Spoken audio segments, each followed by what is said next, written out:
Je représente la présidente aujourd'hui pour vous accueillir. Nous sommes particulièrement heureux donc, que cette journée ait lieu dans nos locaux. Ça n'a pas été simple, il y avait des petits doutes concernant l'accès au bâtiment, car comme vous le savez peut-être, nous sommes au cœur de l'actualité, nous faisons l'événement. Et nous sommes bloqués depuis 7 semaines. Cela étant dit, vous avez accès à ce très bel amphithéâtre, nous en sommes très heureux. Alors c'est un bon endroit pour accueillir la 30e édition de la conférence COPEAM, puisque l'Université Paul Valéry a des formations en audiovisuel, en journalisme, et je vois que le thème, ce sont les cultures digitales et les nouveaux langages. Alors là aussi, notre université propose des formations à des labos qui travaillent sur ces problématiques. Nous avons des enseignements en humanité numérique. Toutes ces questions sont au cœur des formations que nous proposons. Par ailleurs, nous sommes une université méditerranéenne et fiers de l'être. Et je suis très heureux que nous puissions vous accueillir à l'occasion de cette conférence. Donc, soyez les bienvenus. Profitez de notre espace qui est particulièrement beau. Hein, vous l'aurez remarqué, les patios sont déjà en place, mais les jardins sont en cours d'aménagement. Donc, on aura des jardins méditerranéens, eux aussi. Et je cède tout de suite la parole au président de cette association. Vous avez un micro. Claudio Capone, secrétaire général de la COPEAM. Bonjour à toutes et à tous. Et merci avant tout à mes hôtes, c'est-à-dire Anne-Marie Amoros et Franck Lidon, qui est ici à côté de moi, qui, avec la mairie de Montpellier, nous ont permis d'héberger la 30e conférence annuelle de la COPEAM ici dans cette belle ville. Alors, moi, je m'appelle Claudio Capone, je suis secrétaire général de l'association COPEAM. Et quelques mots sur ce qui est la COPEAM. COPEAM est l'association méditerranéenne des médias et de l'audiovisuel, fondée au Caire dans les années 90, à l'initiative de toutes les télévisions publiques de la région, pour favoriser l'échange, le développement des projets communs et la connaissance mutuelle entre les opérateurs de ce qui est un vrai microcosme de la diversité qui est la Méditerranée. L'objectif final, dans un monde qui voit le retour dangereux des nationalismes et des particularismes, est de contribuer, pour un travail commun et collaboratif, à une meilleure connaissance des autres cultures, à l'épanouissement professionnel, contrastant les stéréotypes et les préjugés que le nouveau monde de la communication numérique, par contre, risque de propager et de consolider. COPEAM regroupe 45 membres actifs, représentant un réseau de grande importance internationale, organise chaque année une conférence sur un thème commun dans l'intérêt des associés. Le thème de cette année, comme on a déjà dit, la culture digitale et nouveau langage audiovisuel est un thème particulièrement stratégique pour les médias. Comme vous le savez tous, le paysage médiatique a considérablement changé dans ces dernières années et les médias audiovisuels traditionnels doivent faire face à la révolution numérique, concevoir de nouvelles stratégies et propositions créatives pour continuer à être pertinents dans les systèmes, en particulier envers les jeunes générations. Notamment les médias moins favorisés ont besoin de technologies plus modernes, d'expérimenter de nouvelles formes de narration, de développer une information plus actuelle et faire évoluer l'offre en ligne. Dans ce contexte, l'échange avec d'autres médias de la région et les témoignages de ceux qui ont déjà adopté des processus innovants peuvent être de grands soutiens pour parvenir à des choix éditoriaux efficaces et à succès. Ces journées à Montpellier sont donc une excellente opportunité pour nos membres et pour tous les participants pour discuter, échanger des opinions, écouter les expériences des experts internationaux sur ce thème décisif. Je suis sûr que la qualité des intervenants et les sujets abordés sauront susciter l'intérêt de nos associés et enrichir leurs compétences et leur sensibilité sur cette question très important pour l'avenir des médias. Je vous remercie encore. Je remercie l'université pour avoir nous accueillis ici. Et pour l'invitation en général, j'encourage tout le monde à suivre les travaux de la conférence à partir de demain matin. Merci.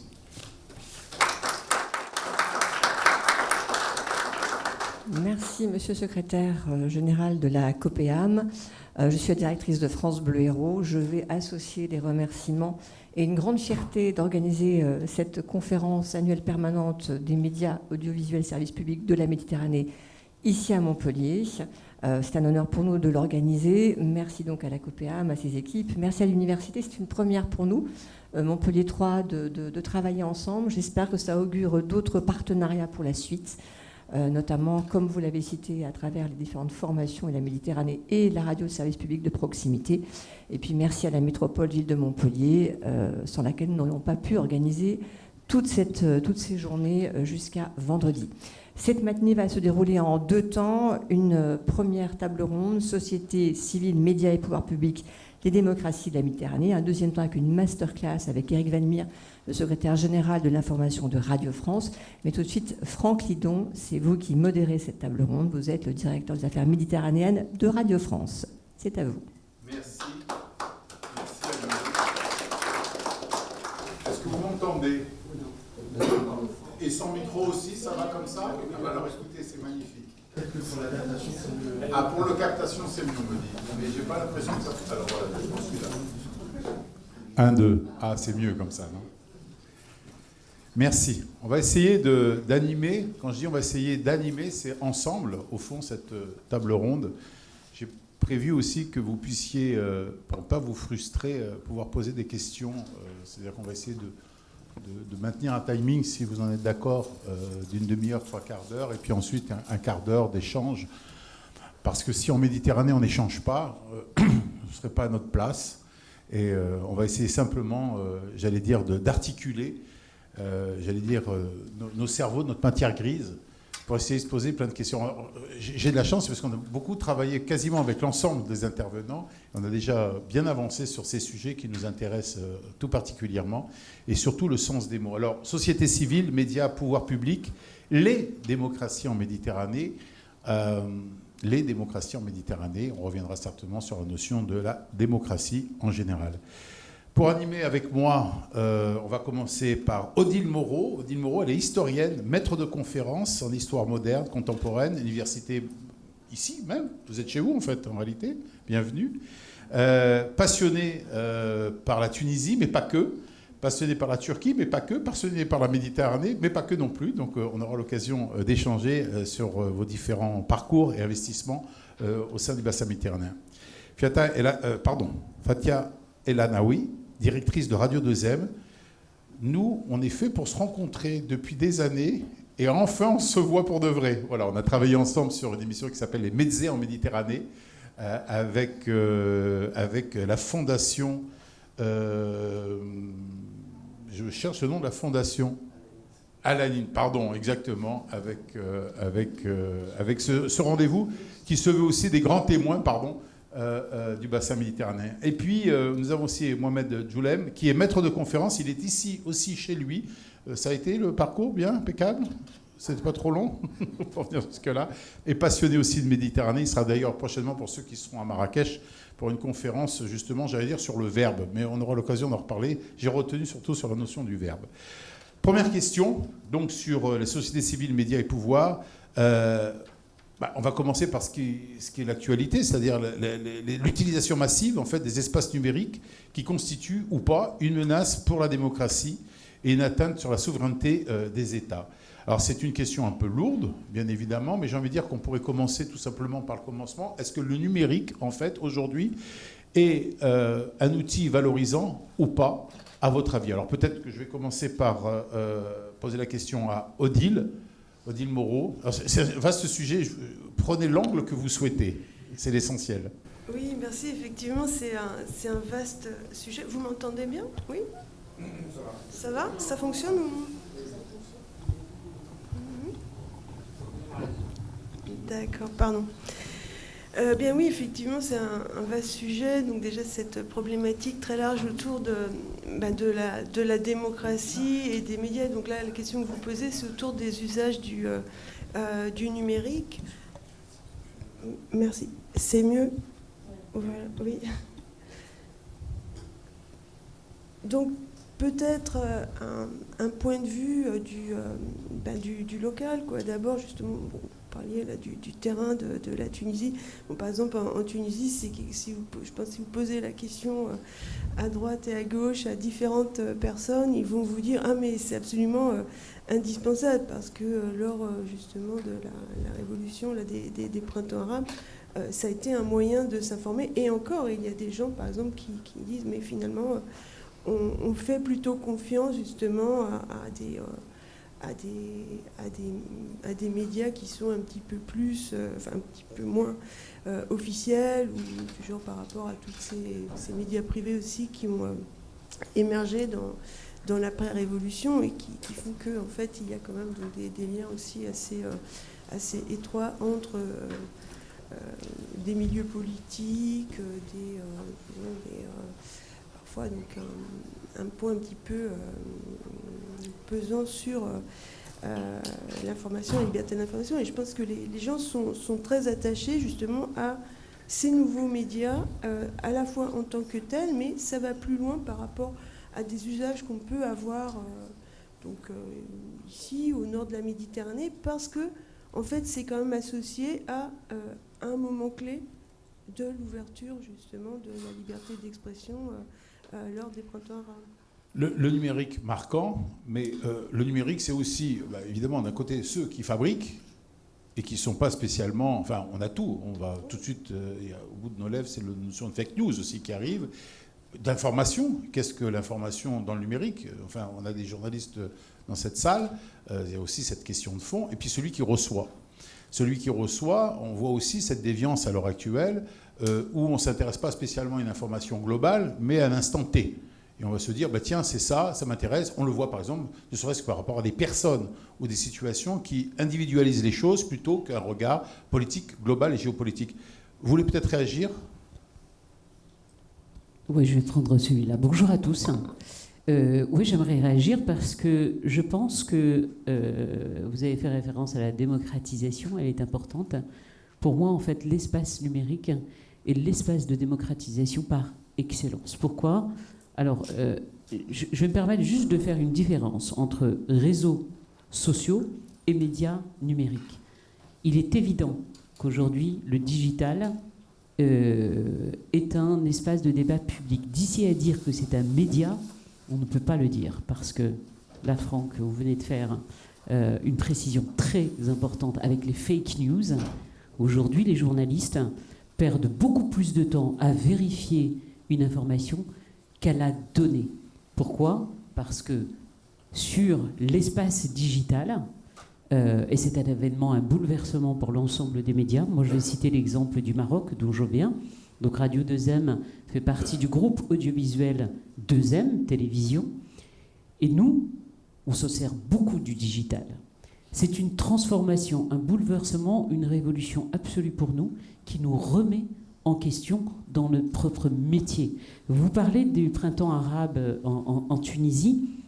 Je vais aller plus loin parce que c'est vrai que ça a été un peu le précurseur, mais ce qui s'est passé en Libye, ce qui se passe aujourd'hui au Liban, le Proche-Orient, tout ça, comment nous sommes informés, nous, journalistes, plus par les dépêches comme on le faisait auparavant. Vous savez, nous, on travaille essentiellement avec des agences de presse dans le monde entier, mais aujourd'hui, grâce au digital, on a l'information. À nous d'aller la vérifier, mais tout se partage tellement vite. Et puis ensuite, Franck, j'aimerais bien donner un tout petit peu de ce qui s'est passé chez nous au Maroc, qu'on a suivi de très très près. Mais ceci pour répondre à votre question. Pour moi, le digital est aujourd'hui l'outil de démocratisation. Pourquoi ? Parce que l'espace public ne se passe plus comme ça dans une salle, mais se passe sur la sphère digitale en contact avec le monde entier. Merci. Je rappelle que vous êtes la directrice de Radio 2M. avec aussi justement cet accompagnement, aussi bien au niveau éditorial bien sûr, dans le choix, dans le travail qui est effectué au quotidien, mais aussi, comme vous le disiez, sur le numérique, avec un chantier énorme à l'heure actuelle qui est en train de s'opérer, en particulier au Maroc. Mohamed Djoulem, vous êtes maître de conférence. On parlait tout à l'heure du sens du verbe, des mots. Il ne faut pas dire non plus tout et son contraire, parce que quand on parle de démocratie, on parle aussi de liberté. Quel est votre point de vue? Alors, on va vous donner un micro. Je vais essayer de parler un peu plus fort. Non, parce que techniquement, pour les enregistrements, c'est mieux avec un micro. Bien, alors, oui, le numérique, la démocratie, les espaces publics sont quand même des catégories qui se rapportent à des réalités qui ne sont pas tout à fait identiques ici et ailleurs. Et l'usage des mots, parfois, nous conduit à leur faire dire des choses qui n'ont rien à voir avec des réalités. Le numérique et l'information, quelle information? Qu'est-ce que ça donne à voir et qu'est-ce que ça fait ignorer? Quel public? Les publics sont tout à fait différents et la réception de l'information est différente selon les capacités, je veux dire selon les capitales culturelles, scolaires, etc. de chaque individu. Et puis, autour de quel enjeu? Est-ce qu'on peut voir vraiment...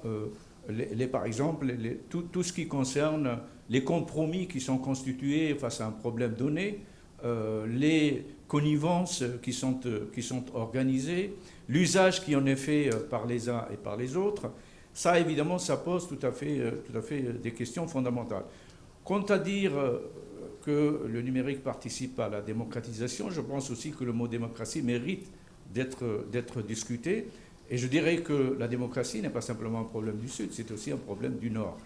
Puisque nous constatons dans le pays du Nord, je crois l'actualité ici nous fournit des exemples très concrets, il y a des pans d'autoritarisme qui commencent à se développer au Nord, et il y a des pans de démocratisation qui commencent également à émerger dans les pays du Sud, ne serait-ce que d'un point de vue formel. Par exemple, la démultiplication des organes de presse, des partis politiques, des élections, bien sûr, ça donne à voir une certaine démocratie jusqu'à un certain point. Et puis nous avons dans les pays du Nord l'émergence de certaines formes, je dirais, de démocratie illibérale, voire même d'autoritarisme, parfois institutionnalisé.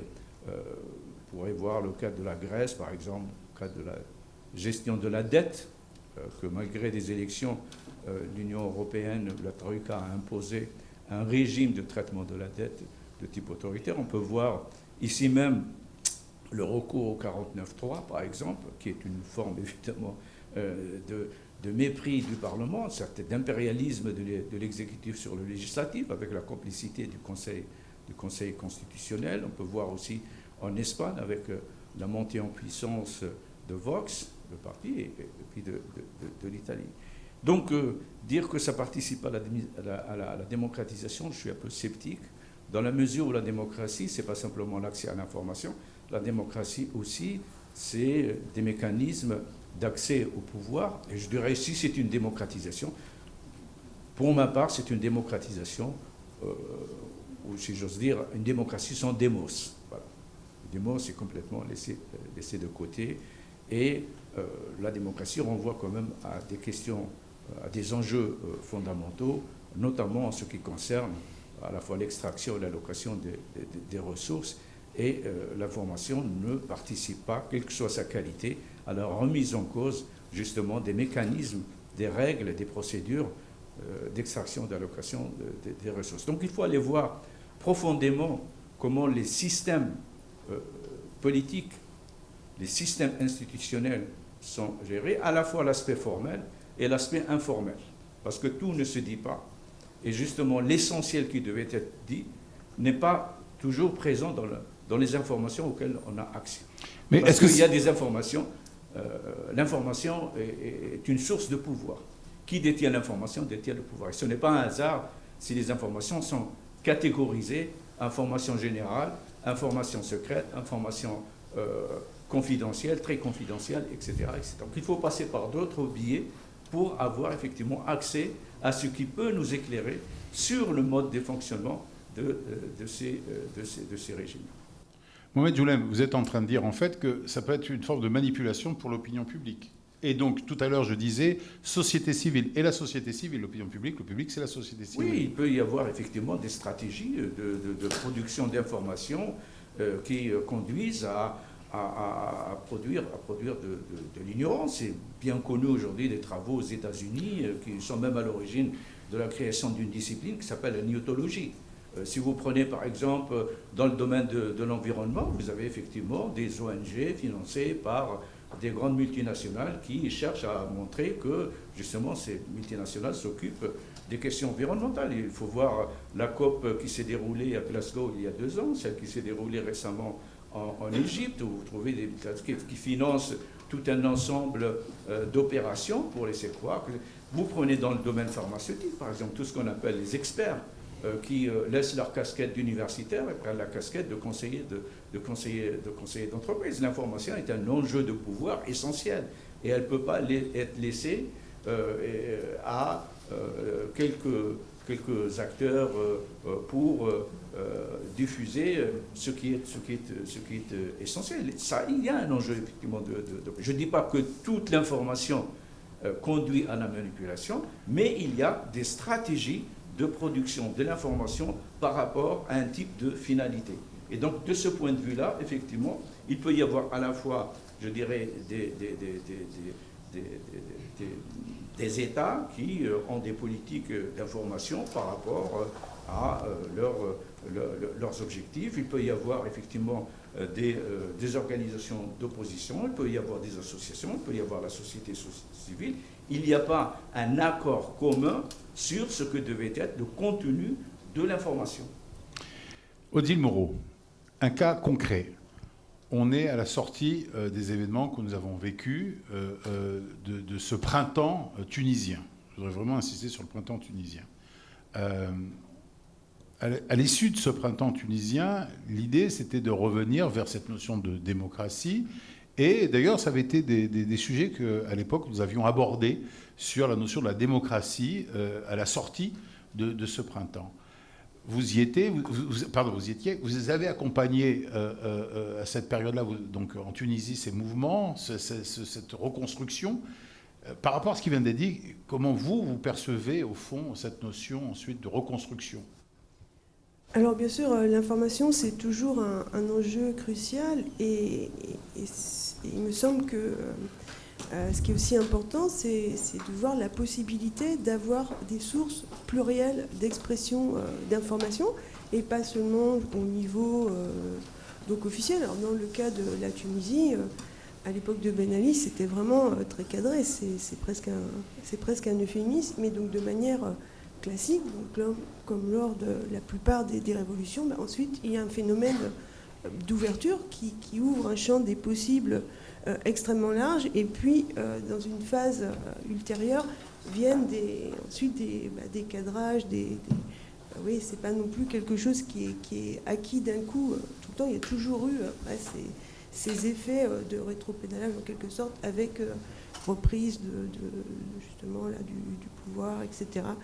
Mais dans le cas de la Tunisie, ce qui me semble important, ça a été l'émergence, justement, vous avez évoqué cet aspect-là, d'un espace public, d'un nouvel espace public. Et donc, par exemple, ce qui m'avait frappé et beaucoup intéressé, ça a été donc toute l'émergence du journalisme citoyen, qui a été quand même très dynamique en Tunisie. Donc il y a à la fois des demandes qui sont très importantes de la société civile, et ça aussi c'est important qu'elle puisse s'exprimer et être entendue, ce qui n'était pas du tout possible dans la situation donc, antérieure.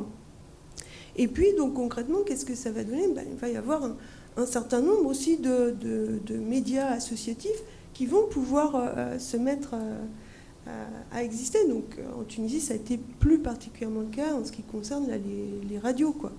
Parce que bon, on a quand même actuellement plus d'une petite vingtaine là, de radios associatives. C'est quand même pas mal en termes de nombre, quoi. Ça demande justement quand même un investissement, et puis aussi accompagnement avec des nouvelles strates d'acteurs qui donc sont, disons, un peu à cheval entre la société civile et une forme de professionnalisation avec un accompagnement justement là par exemple là, de l'extérieur aussi en termes d'aide à la professionnalisation. Et juste ce que je voudrais ajouter quand même, par exemple en Tunisie, ce qui me semble aussi intéressant à noter, c'est qu'actuellement la profession de journalisme est très féminisée. Il y a plus de la moitié des journalistes qui sont en fait des femmes.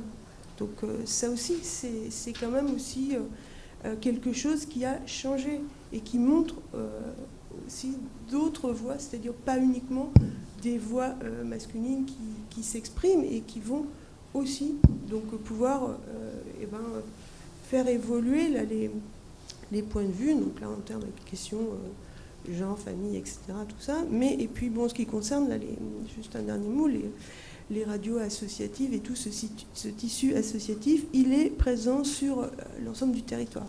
Et ça permet aussi de faire remonter des problématiques locales qui n'étaient pas du tout abordées avant.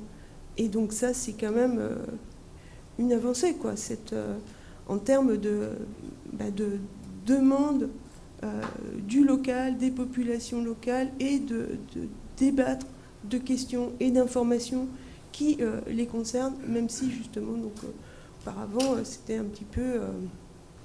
c'était mis sous la trappe, quoi, en quelque sorte. On parle de Méditerranée, on est Méditerranée. Je n'ai pas le sentiment, personnellement, je ne devrais pas avoir mon point de vue personnel, mais je n'ai pas le sentiment qu'on se ressent totalement méditerranéen quand on est au sud de la France. C'est un autre débat peut-être. Mais en attendant, ça ramène à une question. Est-ce que vous avez le sentiment que vous qui voyagez, j'ai envie de la poser aux trois et à d'autres aussi, n'oubliez pas que vous allez pouvoir poser vos questions très prochainement. On est à peu près à 20 minutes de temps écoulé. Gardez vos questions pour, d'ici un petit quart d'heure. Est-ce que vous avez l'impression que notre regard ne reste pas encore malheureusement très accentué nord-sud? Ou au contraire, il y a de la fluidité. Aujourd'hui, on arrive à avoir ce regard est-ouest, nord-sud, sud-ouest, etc. C'est ce qui s'efforce de faire la COPEAM en maintenant les dialogues.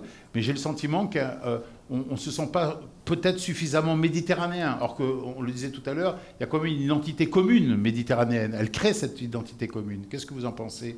Pour revenir ensuite sur le dossier, sur le média et pouvoir en démocratie en Méditerranée.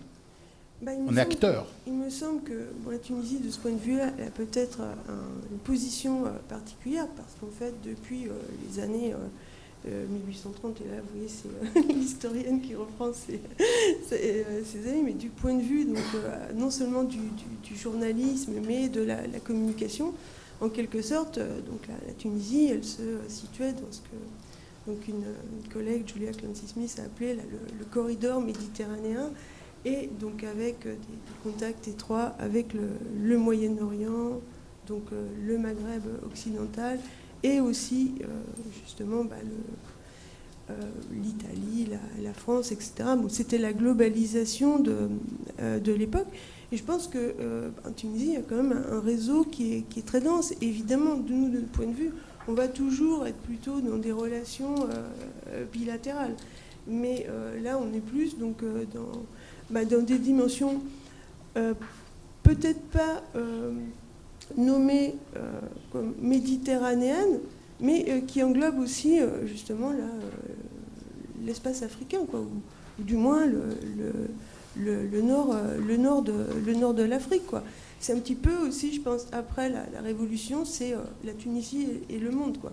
Et donc un monde entre guillemets proche, dans lequel, donc évidemment, la Méditerranée est incluse, mais donc pas que, quoi. Médias et pouvoir public, démocratie en Méditerranée, le thème de notre rendez-vous.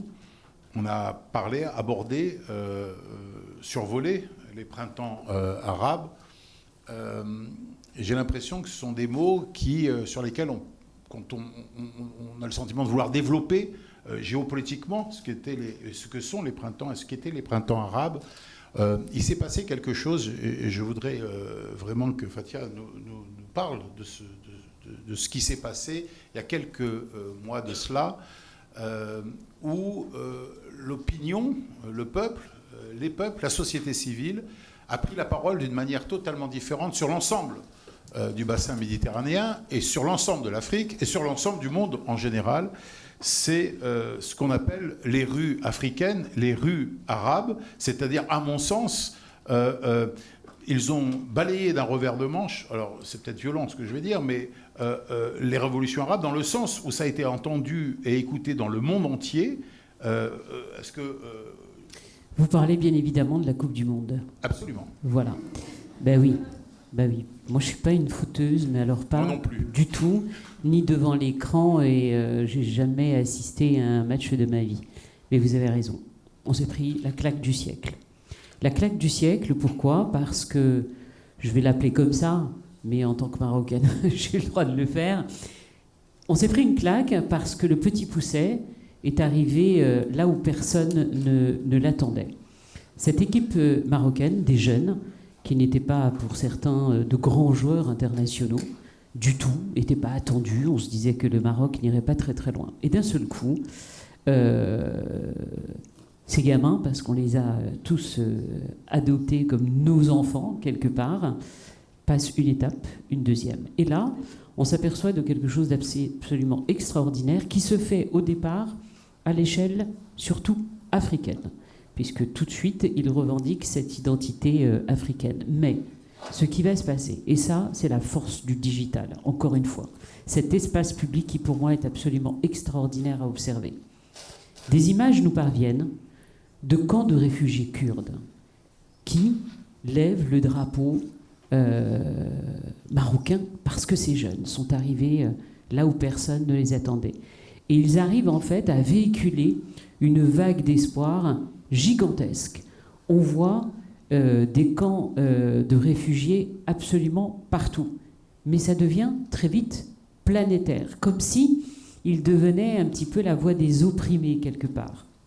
Ces jeunes avaient une particularité parce que certains très jeunes, et faisaient un petit peu leur sortie dans le monde, vont être avec leur mère. Et d'un seul coup, il y a un esprit aussi de fraternité.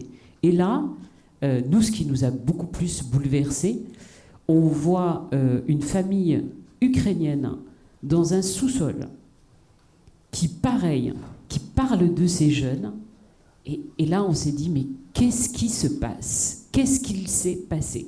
Ce à quoi les politiques ne sont jamais parvenus, et je pense n'y parviendront jamais, de cette manière-là.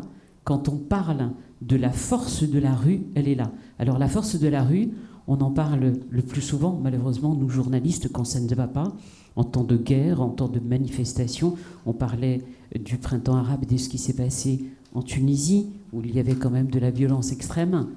Là, on a assisté à un vent d'espoir gigantesque, des gens heureux qui reprenaient le sourire. On a vu un camp de réfugiés palestiniens près du Liban, où des familles disaient « on n'a pas mangé, mais on s'en fout ». Ils attendaient juste le match du soir. Et tous près derrière ces gamins, on a assisté à, je ne sais pas, ça a électrifié. Et d'un seul coup, vous aviez des unes du New York Times, mais qui vous ne parlaient pas de foot, qui vous parlaient juste d'un événement de rue, comme il n'en avait jamais vu auparavant. En préparant avec Franck, moi, ça m'a rappelé un film en particulier. Malheureusement, je ne me rappelle pas de l'année. Ça se passe en Afrique du Sud, avec un film qui a été merveilleusement adapté par Clint Eastwood, qui a réuni blanc et noir, avec l'histoire sud-africaine telle qu'on l'a connue, à travers quoi ? Un match de rugby où l'Afrique du Sud remporte cette belle victoire. Ça démontre une chose, à mon sens. Il y a le sport qui réunit, on est d'accord. Mais ce que parvient à faire le digital, si ces images n'avaient pas été véhiculées aux quatre coins de la planète, nous n'aurions jamais vécu ça. C'est pour ça que je parle d'un espace public citoyen qui a, quoi qu'il en soit, puisque c'est la thématique, qui a un pouvoir aujourd'hui, ça c'est mon avis, beaucoup plus important que ne l'ont eu les médias jusqu'à présent, qu'on a toujours appelé le quatrième pouvoir. Oui, je rajouterais mon image qui m'avait marqué, c'était ces drapeaux échangé aux frontières de l'interdiction, entre parenthèses, entre le Maroc et l'Algérie. Ça avait été un moment de fraternité, en fait, puisqu'on parle de société civile, démocratie. Mohamed Djoulem, je sais que vous êtes un passionné de foot, mais alors au-delà de ça, non, vous n'êtes pas passionné de foot? Si. Je vous ai vu prendre plein de notes. Vous avez des choses à nous dire par rapport à cela, à ces rues africaines, j'ai envie de dire. On a beaucoup parlé des rues arabes, en fait, en réalité, à mon sens, ça va bien au-delà, et je vais même dire au niveau du monde. Oui, pour la Coupe du Monde, effectivement, il y a un phénomène qui a dépassé les frontières, à la fois territoriales, les frontières politiques, et ça, d'une certaine manière, rapproché au Maghreb, ça a rapproché les individus, malgré tout ce qui se passe, l'esprit de fraternité, d'amitié, etc. Je l'ai observé. J'étais à ce moment-là en train de faire mes recherches à Paris. Et je l'ai parfaitement constaté à ce moment-là, effectivement. Bon, j'ai vu aussi des choses, et cette fois-ci par rapport à la presse. J'ai lu, par exemple, des commentaires de journalistes espagnols du journal La Vanguardia, c'est un périodique catalan, qui était odieux parce qu'ils considéraient qu'en fait, ce n'était pas l'équipe du Maroc, c'était pas une équipe nationale, mais c'était une équipe multinationale. Bon, je pense que la défaite, l'élimination a été durement digérée. Ça a produit cette réaction. Voilà. Bon, je l'ai toujours. Donc, je voudrais surtout insister sur le fait que le rapport Nord-Sud en Méditerranée est un rapport qui s'est dégradé depuis au moins la chute du mur de Berlin. Avant la chute du mur de Berlin, on avait une politique européenne, une politique méditerranéenne de l'Union européenne, avec toute une série de programmes de la ville, l'économie, l'enseignement supérieur, la recherche. Depuis la chute du mur de Berlin, il y a un déplacement vers l'Europe orientale. Puis il y a eu le 5+5 qui a été tenté sous la présidence de Nicolas Sarkozy, mais qui a échoué, notamment les accords de Barcelone. Ça a échoué. Il y a également aujourd'hui une absence presque claire d'une politique européenne de l'Union européenne. Bien sûr, il y a des responsabilités, parce que la France considère toujours que le Maghreb, c'est sa chasse gardée. Et donc, il est en tension avec l'Italie, avec l'Espagne. Et puis, vous avez l'Allemagne qui essaye de tirer plutôt vers son espace, j'ose dire entre guillemets, vital, qui est celui de l'Est. Il y a ce problème. Ensuite, quand on parle nord-sud, je pense qu'il y a aussi l'importance des catégories qu'on utilise.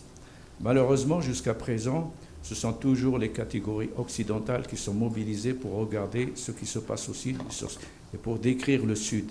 De la même manière que les catégories du sud sont utilisées par les acteurs du sud pour se penser eux-mêmes, pour penser leur rapport aux autres. Les catégories indigènes, les catégories du sud sont rarement utilisées, non seulement pour se représenter soi-même, mais aussi pour se donner une représentation sur les autres. Donc ça aussi mérite une remise en cause des manières de se représenter le monde, et il faut diversifier les formes de représentation du monde. Quant à l'aspect sur le printemps arabe, oui, il y a eu le printemps arabe effectivement à un moment donné, mais on a tellement insisté sur le printemps arabe qu'on a presque laissé de côté les mécanismes souvent silencieux de la restauration des autoritarismes, avec des partis d'appoint, qu'on appelle un petit peu les islamistes modérés.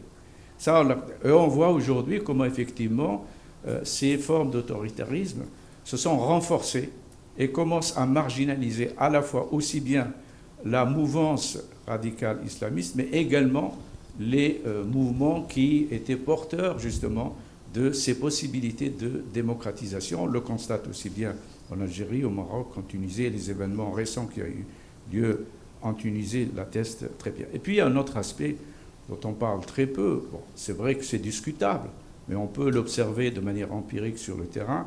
Ces formes qui se développent autour des questions identitaires et les rapports en particulier avec les subsahariens qui sont candidats justement à l'exil ou à l'immigration en Europe. Aujourd'hui, ce qu'on observe dans les rapports nord-sud en Méditerranée, c'est que sur les enjeux essentiels qui intéressent l'Europe, il y a des interventions, en particulier l'Union européenne cherche à sous-traiter un certain nombre de questions, comme par exemple la sécurité, comme par exemple l'immigration. Mais par contre, sur des questions qui concernent les échanges scientifiques, les échanges économiques, le soutien à des processus de démocratisation, il y a effectivement silence. Et c'est à se demander si l'Europe, véritablement, souhaite, se mobilise pour justement contribuer à l'ouverture des systèmes du Sud et contribuer précisément à une sortie de formes autoritaires. Ce n'est pour le moment pas le cas. Et cette complicité, évidemment, est très observable aujourd'hui, ne serait-ce que sur des questions qui font l'actualité. Donc il faut prendre les événements tels qu'ils se passent, et il faut également les événements qui se passent et qui ne sont pas discutés, qui ne sont pas représentés, qui ne sont pas relayés, ni par les médias, ni encore moins que ce soit les médias numériques ou que ce soit du numérique, que ce soit les médias classiques. Je pense de ce point de vue que les travaux académiques, les travaux des chercheurs doivent constituer aussi une source d'information importante. Parce que les médias, c'est une arène parmi d'autres arènes. Ce n'est pas la seule arène dont on va puiser les informations. Il y a les arènes scientifiques, il y a les arènes parlementaires, il y a les arènes administratives, il y a les arènes judiciaires, où on peut effectivement croiser toute une série d'informations pour se faire une représentation la moins erronée possible. Je ne dis pas l'information la plus exacte, mais la moins erronée possible, et puis le faire avec une certaine prudence, bien entendu. Mohamed Jounem, vous êtes donc maître de conférence. Vous avez relancé sur, et tant mieux et merci d'avoir rappelé en fait de la chute du mur de Berlin à aujourd'hui en fait les incohérences et peut-être les faiblesses aussi diplomatiques qui se sont cumulées. Mais il y a quand même eu, vous l'avez dit, les accords de Barcelone qui ont été un échec, mais pas que. Mais pas que. Pas que. On a le secrétaire général de la COPEAM à côté de nous, qui a pris...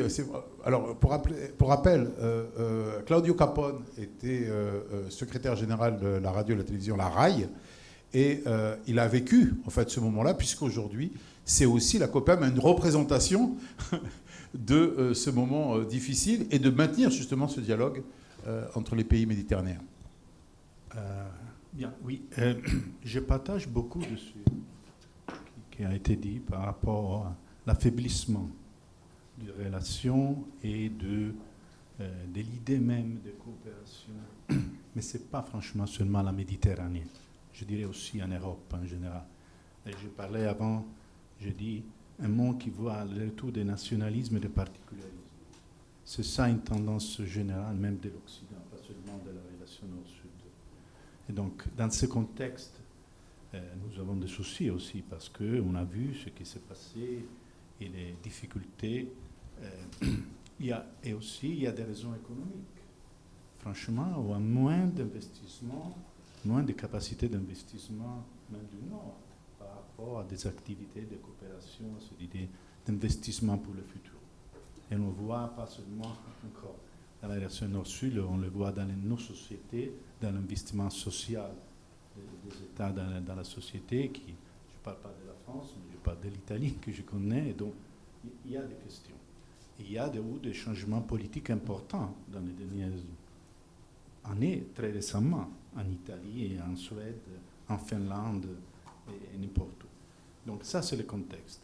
Mais je suis encore convaincu, c'est pourquoi COPEAM existe, que nous sommes très petits par rapport à des problèmes tellement énormes en général, et qui sont peut-être aussi liés à le changement, à mon avis, des formes de la communication. Je crois que le développement du numérique, digital, quoi qu'on dise, a quelque chose à faire avec toute cette situation. Je suis convaincu que Méclou avait raison, il met le message, le moyen et le message aussi. Donc, quand les moyens changent, change aussi le message.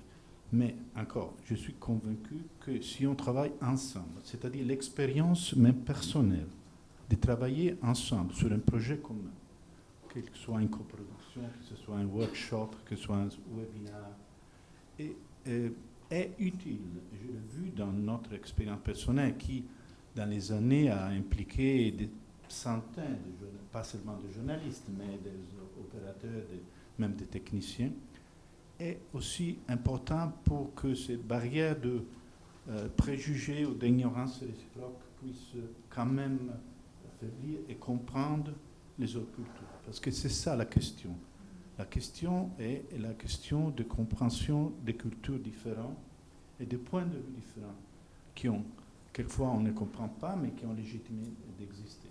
Mais je suis donc encore plus favorable à l'idée des associations comme la nôtre, qui est petite, mais qui agit dans ce contexte, c'est l'expérience professionnelle, la création d'une communauté de professionnels, comme j'aime dire, qui aide beaucoup à aller au-delà de ces barrières qui montent, malheureusement, et plusieurs parties du monde, je dirais pas seulement dans ce contexte. Et donc, oui, il y a des difficultés qui sont croissantes, qui ont des raisons plus larges, quoi, de l'économie, ou peut-être des changements même de la communication, mais la réponse est toujours la même, franchement. La coopération, la connaissance réciproque, parce que si on est ensemble sur un projet, quoi qu'on soit italien, marocain ou roumain, on se crée un lien important qui dans le temps. Merci Claudio Capote. Dans quelques minutes, vous allez pouvoir poser vos questions. Je vois déjà des mains se lever. Non, pardon, voyez. Avant de passer le micro, vous donner le micro, je parlais d'échanges méditerranéens, sinon ça ne marcherait pas. Vous vous rendez bien compte que là, en moins de 3/4 d'heure, on a donné le coup d'envoi, en fait, en réalité, parce que le coup d'envoi, c'est demain, pour de vrai. Donc, on vous donne rendez-vous d'ailleurs à 10h à la mairie de Montpellier pour ce coup d'envoi. Culture digitale et nouveau langage. Je pense qu'on va se régaler de réflexion intellectuelle, en espérant évidemment qu'il sortira de tous nos travaux des projets, j'allais dire, pratico-pratiques. Du côté de la direction de 2M, Fatia, vous vouliez rajouter quelque chose ?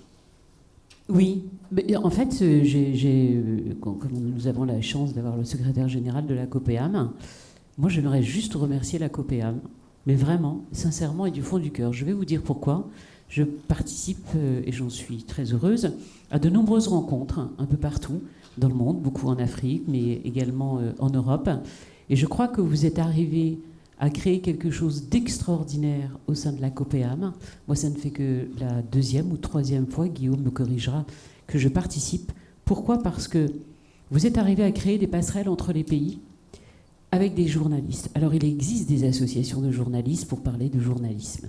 Mais vous êtes arrivés, en fait, à créer des débats de journalistes qui débattent de la société civile.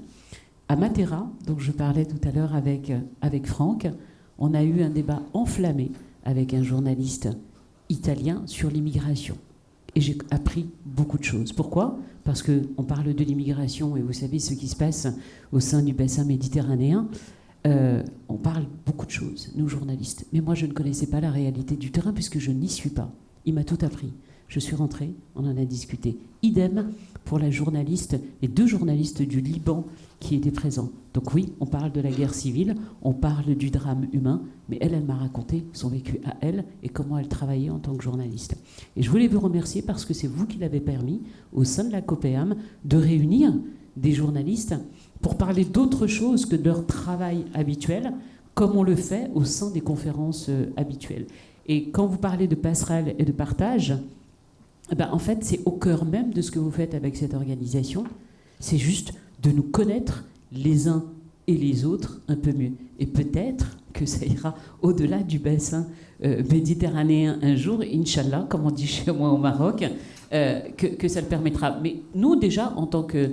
Vous savez, quand vous êtes au Maroc, on se préoccupe de l'Afrique, c'est une chose, des pays arabes, bien évidemment, mais le Maroc a toujours aussi regardé vers le nord, regarde également énormément vers le sud, tout ce bassin méditerranéen et l'Afrique que suit beaucoup, par exemple, nous, sur les antennes de Radio 2M, et Franck connaît très très très bien la radio.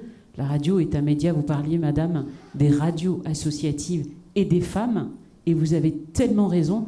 Aujourd'hui, par exemple, au niveau du continent africain, 60% sont des journalistes femmes. Nous, au Maroc, 80% pratiquement dans les écoles de journalisme. Il y a quelque chose qui change réellement, et c'est fondamental.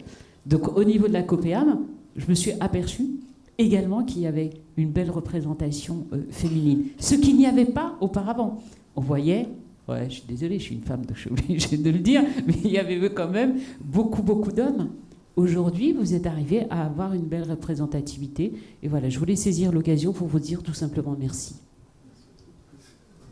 Vos questions. Oh, c'est un peu brut. Je suis un peu brutal, non? Anne-Marie, peut-être une question? C'est un bon exemple. Anne-Marie Amoros, qui est la directrice de France Bleu Héros. Alors, est-ce qu'au fond, le travail qui est effectué au sein de la radio, on parle quand même de société civile, médias, pouvoir public et la démocratie, est-ce qu'aujourd'hui, ça fait partie des sujets qui sont traités au sein même? Là, on est vraiment dans le cœur de l'histoire, au quotidien, auprès de cette société civile, de ses auditeurs, en fait. On parle de radio de service public. On a souvent... la question, c'est la place aussi du service public. Alors, la question de la société civile, pour moi, elle est primordiale. Pour avoir travaillé 3 ans en Afrique, en zone de conflit, quand j'étais en République démocratique du Congo, la question, c'était comment reconstituer une société civile pour qu'elle puisse justement faire levier, peser et surtout donner son opinion et exercer un libre arbitre. Je pense que la question se pose aussi ici, en démocratie, même si vous avez beaucoup parlé de cette question-là. La société civile, c'est un élément fondamental de l'équilibre de la société dans une démocratie. Et le fait que vous disiez tout à l'heure, c'est très intéressant, que la société civile était sur le digital, moi m'interroge, c'est-à-dire comment est-ce que le débat peut exister dans le digital, puisqu'on en connaît tous les aspects merveilleux et fabuleux, mais aussi tous les aspects négatifs, c'est-à-dire que la parole ne s'exerce pas avec une répartition de la parole. Elle est totalement libre, et surtout, elle est unique, c'est-à-dire on prend la parole, on parle, mais on parle peut-être à des milliers, des millions de personnes, mais on n'a pas de personnes, de contradicteurs. Donc cette société civile, elle exerce son pouvoir de manière extrêmement matricielle, mais qu'est-ce qu'on en fait ? Qu'est-ce qu'on fait de cette parole-là, finalement? Vous aviez dit tout à l'heure, Madame la directrice de 2M, qu'on passait plus de temps à vérifier ce qui était sur le digital qu'à produire de l'information. Donc, question, quid la déontologie des journalistes? À quel moment elle s'exerce? À quel moment cette société civile, sa parole n'est pas confisquée, manipulée? À quel moment cette société civile peut exercer un vrai levier, un contre-pouvoir, on l'évoquait tout à l'heure? À quel moment, en fait, elle est vraiment visible? Et ça, à mon avis, c'est une vraie question, parce que la visibilité digitale est une visibilité qui est très confuse et diffuse. On le voit bien. Vous pouvez demain avoir une parole extrêmement puissante, extrêmement forte. Je ne vais pas parler du fait qu'on peut aussi transfigurer, transformer cette parole. Mais en tous les cas, c'est comment elle s'exerce, comment est-ce qu'on peut en faire quelque chose, comment c'est un contre-pouvoir, comment c'est un courant d'idées, comment c'est une pensée de société. Bien sûr, si vous voulez répondre, je pense que par rapport à ce qui vient d'être dit, il y a aussi l'éducation populaire. Bien sûr. Sans éducation à la base, il n'y a pas de lien réel possible. Vous voulez répondre? Oui, je vous suis et je ne vais pas vous suivre. Ça fait 30 ans que je fais de la radio. Aujourd'hui, j'ai 57 ans. Et je vous assure qu'il n'y a pas une année comme celle-ci où j'ai envie de me remettre en cause sur toute la façon dont j'ai fait le journalisme jusqu'à présent. Pourquoi ? Au niveau de 2M, l'équipe qui est autour de moi est très très jeune. Ils ont en moyenne d'âge 25 et 30 ans. Nous, au niveau de 2M, on a pris un véritable virage il y a presque 7-8 ans maintenant avec le digital. Parce qu'on s'est aperçu en fait que les Marocains ne voulaient pas juste écouter, être sensibilisés ou informés. Aujourd'hui, les Marocains veulent devenir de véritables acteurs de leur pays. Je vais vous donner une petite anecdote qui est un drame, qui s'est produit il y a quelques semaines au Maroc. Une petite fillette de 12 ans est violée par 3 hommes. Jugement, 2 ans de prison ferme. Où va se passer le débat ? Il va débuter sur le digital et sur les réseaux sociaux. On est tous à suivre. En ce qui nous concerne, bien évidemment, on donne la parole. Vous faisiez référence aux radios associatives, la proximité se fait d'un seul coup, où là, les Marocains veulent prendre la parole. On a fait 1 émission, 2 émissions, on commençait à... Ça devient virulent, hein. Je ne dis pas que les réseaux sociaux, il y a tout à prendre, mais je vous assure qu'il y a quand même un poumon important. Le débat se fait sur les réseaux sociaux et ça va durer des semaines. On sait que le procès doit repasser en appel. Et là, les Marocains s'expriment. Et de très, très nombreuses femmes. Mais ça se passe, je vous assure, vraiment sur le digital. Si la société civile, je disais tout à l'heure, commence à prendre le pas, et je vais utiliser un mot qui va peut-être choquer nos universitaires, prend le pouvoir, pour moi c'est une réalité. Le procès repasse en appel, les 3 hommes prennent 20 ans.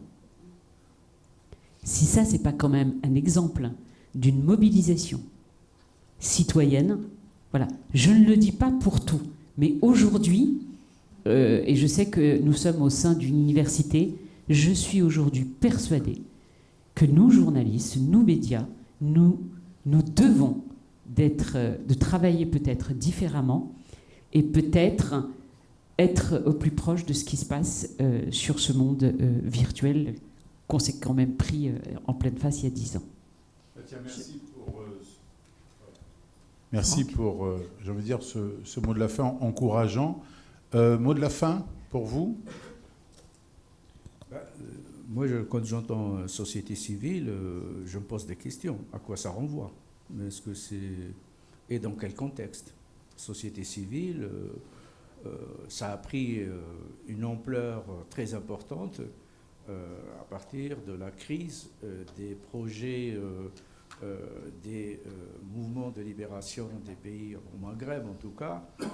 Et l'échec de ce projet national a créé des situations de tension et effectivement à ce moment-là il y a eu émergence de toute une série de mouvements et sous la pression, je dirais, des grandes organisations internationales, cette idée d'association, de société civile a émergé. À quoi elle consistait ? Elle consistait effectivement à ouvrir le champ, plus qu'il était autrefois, mais limité à quelques aspects. Ce n'était pas tellement les associations au sens politique, mais c'était les associations qui s'occupaient du social et qui donnaient une certaine image de ces États sur la scène internationale. Autrement dit, il fallait subventionner les associations pour s'occuper des problèmes sociaux et mettre une sorte de frontière pour que ces demandes-là n'accèdent pas à un niveau national. C'était ça l'idée. Mais pas du tout des associations qui visent effectivement à la construction d'espaces publics où les individus peuvent faire usage de leur raison critique pour pouvoir effectivement donner à voir les mécanismes de fonctionnement de ces systèmes-là. Et dans cette société civile, il n'y a pas que les associations, il y a aussi des ONG qui ne sont pas simplement l'incarnation de la société civile, qui peuvent être aussi l'incarnation ou une diplomatie d'États étrangers, par exemple, hein, une diplomatie parallèle. Ça peut être aussi des associations qui sont financées par des fondations, par des multinationales, etc., etc. Ils deviennent des vecteurs d'introduction, par exemple, de tout un vocabulaire qui n'a souvent rien à voir avec les réalités sur place. Mais nous avons aussi des groupes d'intérêt, nous avons également des syndicats, etc., etc. La société civile ne se réduit pas simplement au mouvement. Et donc, entre les groupes d'intérêt, les groupes de pression, etc., il peut y avoir des connivences avec les gouvernants à un moment donné, dans le cadre, par exemple, d'élaboration de politiques économiques, par exemple, de politiques fiscales, etc., etc. Ce qu'on appelle communément, au Maghreb, plus largement, le capitalisme de connivence. Et donc, il faut un petit peu être assez prudent dans l'usage de cette notion de société civile. Et de mon point de vue, elle ne constitue pas du tout un contre-pouvoir par rapport, parce qu'on oublie souvent la capacité des régimes à se reconstruire, à se relégitimer, à se rationaliser, et ce qui se donne à voir aujourd'hui. Donc, je suis évidemment très sceptique sur l'usage empiriquement de cette notion, en tout cas en ce qui se passe du côté du Maghreb. Merci Mohamed Joulin. Odile Moreau, mot de la fin. Et donc je voudrais remercier Fathia pour cet exemple absolument significatif qui montre quand même la manière dont l'espace public est révolutionné et la manière dont le partage dans une certaine mesure de la parole conduit donc le pouvoir, là, en l'occurrence le pouvoir judiciaire, à se décentrer, c'est-à-dire à s'ouvrir à la société. Et ça me semble quand même quelque chose de très nouveau et partant, entre guillemets, quelque chose de révolutionnaire. Merci. Merci à vous, merci Claudio Capone d'être présent, de continuer à faire vivre cette belle COPEA. C'était le début, c'était, j'allais dire, les mezzés, c'était l'apéritif, entre parenthèses. Maintenant, vous allez pouvoir accueillir le secrétaire général de l'information de Radio France. Vous l'attendiez tous et toutes. Je n'étais qu'en première partie. On me propose d'accueillir Éric Valmire. Éric, bonjour pour cette animation. En fait, ce rendez-vous, ces échanges, c'est qu'il court un peu partout pour justement apporter cette réflexion de ce service public de Radio France et de ce que pourrait être aussi cette forme de journalisme de demain. C'est des questions que nous posons entre nous. Je vous donne rendez-vous aussi demain à 10h à la mairie de Montpellier. Je vois qu'il y a beaucoup de membres de la COPEAM aussi qui sont présents. Merci de nous soutenir. Je ne vous demande pas de nous applaudir, mais presque. Ça fait plaisir de voir de nouvelles têtes, de vous dire bonjour. Et puis belle session de la COPEAM. Merci à tous.